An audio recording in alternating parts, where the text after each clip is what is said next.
Bonjour, simplement une petite information avant que nous commencions le message de ce jour.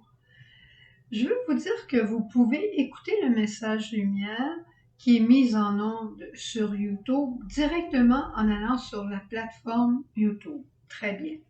Vous pouvez aller sur la plateforme le site de la famille Myriam où vous avez les Merveillons-nous, la parole de Dieu du jour, la parole de Sœur Jeanne, le message lumière, les chapelets, tout ce qui est fait par la famille merveilleux encore une fois.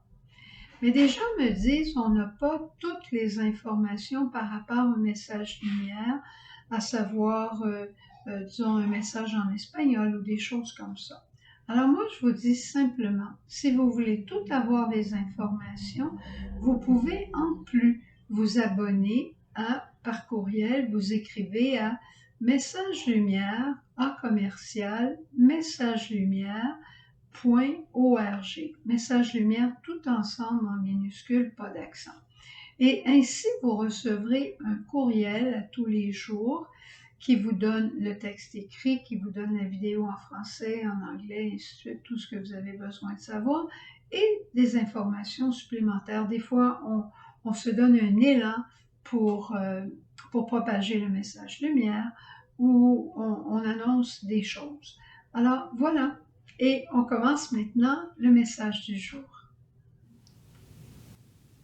Bonjour! Une bonne nouvelle pour toi aujourd'hui et pour moi. Tu peux recommencer quelque chose de neuf dans ta vie aujourd'hui, puis ça va aller mieux encore si on a le bon Dieu de notre côté. Chantons! Repartir du Christ, c'est revivre de l'Esprit, c'est renouer l'alliance avec Dieu et être heureux. Oui, repartir de toi, c'est repartir dans l'espérance et porter ton évangile au cœur du monde.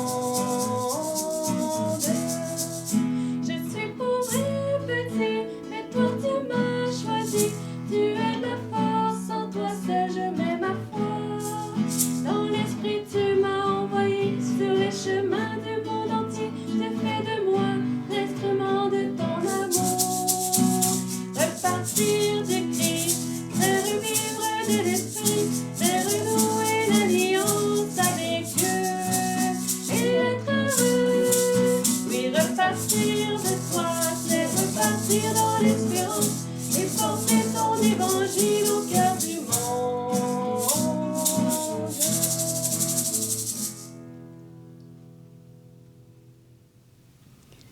Je suis pauvre et petit, mais toi tu m'as aimé. Je suis pauvre et petit, et toi tu m'as choisi. Et tu me donnes encore une chance aujourd'hui. Et c'est ce que je te souhaite avec ce message d'aujourd'hui, que tu te décides de recommencer quelque chose de nouveau dans ta vie.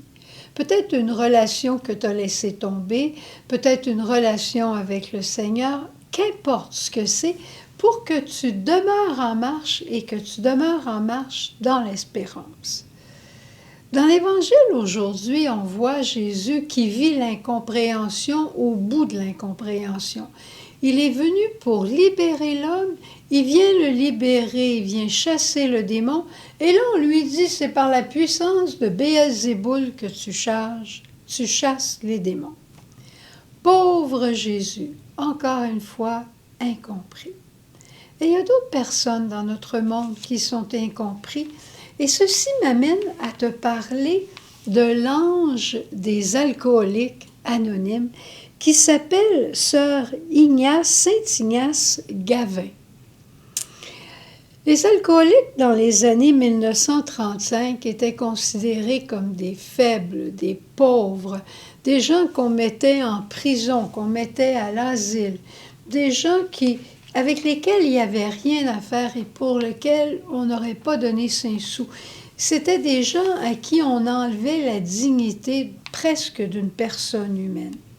Et voilà qu'en 1935, 2 personnes étaient assises à une table comme cette petite table. Il s'agit de Bill Wilson, qui était un alcoolique là, désespéré, et le docteur Bob Smith, qui était un grand chirurgien, mais qui ne pouvait jamais faire une opération sans avoir pris de l'alcool. Et ces deux-là étaient assis à la table, ils se parlaient ensemble et ils se disaient qu'est-ce qu'on pourrait faire pour nous aider, puis pour aider nos frères. Et on dit que c'est là qu'est née la première rencontre des alcooliques anonymes. Ce fameux docteur Bob, un jour, a rencontré Sœur Saint-Ignace. Qui est-elle, cette sœur? Cette sœur, elle est une personne qui est née en Irlande, qui a immigré aux États-Unis, qui à l'âge de 20 ans à peu près a donné sa vie au Seigneur. Et c'était une femme entière. Elle se donnait complètement à ce qu'elle faisait. Et elle était professeure de musique, elle raffolait de la musique et elle se donnait à 200%. Est arrivé quelque chose de pénible dans sa vie, c'est qu'elle a fait un burn-out, une dépression profonde par surcharge de travail. Elle a rencontré, comme on dit, le fond du baril. Mais par grâce, elle a eu des personnes qui l'ont vraiment aidée à se relever, à refaire surface. Et un médecin en particulier qui lui a dit « c'est bien que tu pries, c'est bien qu'on te donne des traitements, mais il faut aussi que tu recommences à travailler. » Alors, ils l'ont placée, la communauté avait accès à l'hôpital. Elle est allée travailler à l'hôpital et on lui a donné la tâche d'être directrice à l'admission. Et c'est là que commence son histoire avec le docteur Bob Smith, qui était lui-même un alcoolique dont je parlais tout à l'heure. Alors, ce docteur-là la rencontre, puis il lui fait part de son intérêt pour aider les alcooliques. Et il veut les accueillir quand ils viennent à l'hôpital, pas juste leur donner une piqûre ou attendre qu'ils soient sobres, puis les retourner chez eux. Il voulait faire quelque chose pour eux. Alors, il a essayé de convaincre Sœur Saint-Ignace de donner des chambres à ces personnes pour qu'ils aient le temps de vivre une thérapie. Ils ont essayé de le faire, mais le directeur de l'hôpital a vite vu leur manigance et il s'est objecté complètement à ce qu'ils faisaient. Mais la bonne sœur, elle était entière, elle était décidée, puis c'est pas parce qu'elle n'était que directrice qu'elle était moins, comme on dit en anglais, dedicated. Elle était complètement donnée.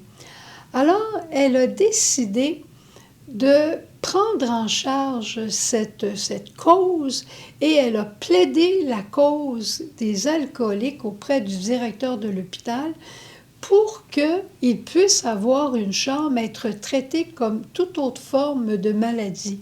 Et on raconte que l'hôpital, entre autres, qui s'appelait l'hôpital Saint-Thomas, l'hôpital Saint-Thomas est devenu le premier hôpital aux États-Unis pour les alcooliques. Et elle a même travaillé aussi pour l'intégration des personnes africaines. Elle a obtenu la première aux États-Unis que des personnes de race noire soient dans la même salle qu'avec des Blancs. C'est extraordinaire. C'était une femme de tempérament qui reconnaissait la dignité de la personne humaine. L'hôpital a traité comme 4600 personnes, puis elle a aidé à au moins 15 000 personnes de son vivant. Et c'était une deuxième carrière. C'est pour ça que je te disais, des fois, on frappe un fond de baril, des fois, on frappe une situation, puis on dit, bon, ben là, j'en arrête. Puis le Seigneur, il nous dit, recommence. Si tu es pauvre et petit, moi, je vais te donner quelque chose de nouveau. Je vais permettre qu'il y ait des recommencements dans ta vie. Et ça a été une femme d'une grande charité, d'une grande compréhension. Son téléphone sonnait la nuit même, parce qu'elle donnait à quelqu'un qui devenait sobre, elle lui donnait un jeton du Sacré-Cœur. Et quand cet homme-là avait ce jeton, il était quelqu'un. Mais là, elle leur disait, avant de prendre ton prochain verre de boisson, viens, appelle-moi, puis viens me reporter ce jeton du Sacré-Cœur. Alors, on lui téléphonait de jour et de nuit quand la tentation était trop forte. Et elle priait et elle aidait les gens. Et quand l'heure de la mort est arrivée pour elle, Elle ne voulait pas du tout qu'on parle d'elle, elle ne voulait pas qu'on mentionne son nom dans les écrits des alcooliques ou quoi que ce soit. Mais par contre, ses sœurs, elle est décédée le 1er avril 1966. Quand ses sœurs ont vu ça, je ne sais pas s'ils ont fait avancer sa cause, mais en tout cas, ils ont dit tout ce qu'elle avait fait et elle a été reconnue. Puis il y avait, je ne sais pas, il y avait quelque chose comme 3000 personnes, c'est ça, 3000 personnes à ses funérailles. C'est incroyable, hein? C'était une femme de foi, une femme d'empathie, une femme de charité. Elle avait son franc-parler, une petite phrase qui m'a frappée quand j'ai lu un peu son histoire. Elle disait aux hommes des fois, arrêtez de plier le coude puis pliez les genoux devant Dieu. Hein? Elle savait qu'est-ce qu'elle disait. Alors aujourd'hui, on va demander au Seigneur qu'il nous donne cette charité pour nos frères, peut-être pour nos frères qui prennent de l'alcool. Peut-être que tu as des pardons à faire pour des personnes qui ont pris de l'alcool dans ta vie. Peut-être c'est toi-même. Alors on va aller à la chapelle, puis justement, on va plier les genoux devant le Seigneur et on va lui demander ses grâces de pardon, ses grâces de recommencer notre histoire d'amour avec lui.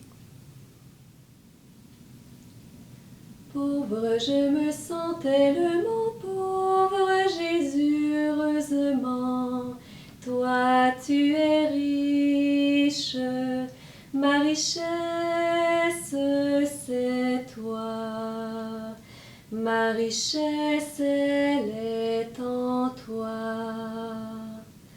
Plus tu seras pauvre, dépendant de ton Dieu, vivant près de moi, émerveillé d'avance, plus tu connaîtras la joie.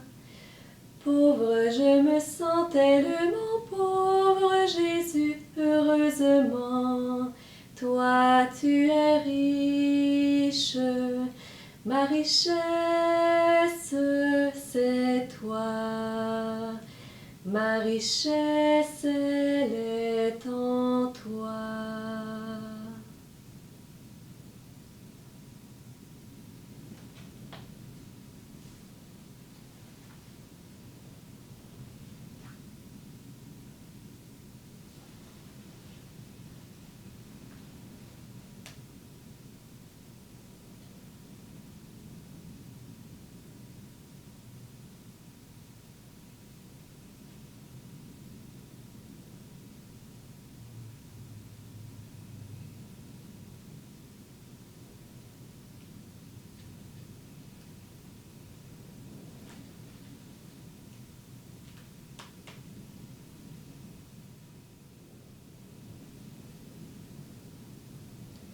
Marie, tu feras tout et moi je ferai le reste. Jésus sera mon tout, mon unique richesse pour vivre